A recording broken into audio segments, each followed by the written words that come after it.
Мен Керімбаева Айгүл Әбдуәліқызы, Шымкент қаласындағы Ыбырай Алтынсарин атындағы номер 65 мектеп гимназияның қазақ тілі мен әдебиеті пәнінің мұғалімімін. 32 жыл еңбек өтілім бар, шебер педагогпын. Шымкент қаласындағы дарынды балаларға арналған 3 тілде оқытатын 2-ші мектеп-интернатының қазақ тілі мен әдебиеті пәнінің мұғалімі Галиева Майра Усеновнаның үздік педагог байқауына қатысқалы жатқанын естіп, өз тілегімді білдірмекпін. Майрамен біз студент шақтан таныспыз. Майра сол кездің өзінің ерекше қабілетімен, білімге деген құштарлығымен құрбыларының арасынан оза шауып үздік студент атанды.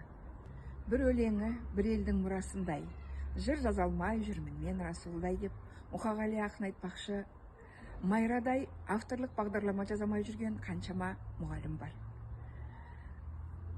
Майраның үздік авторлық бағдарлама байқауының жүлдегер екенін баршаңыз да білерсіз. Мен сол Майраның эмоционалды интеллект және сыни ойлау деп аталатын авторлық бағдарламасын 2 жылдан бері өз мектебіміздің 7-ші сыныптарына вариативті компонент есебінен оқытып келемін.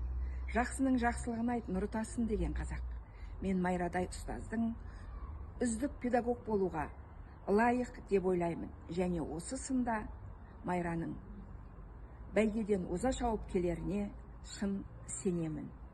Сәттілік, Майра Усеновна.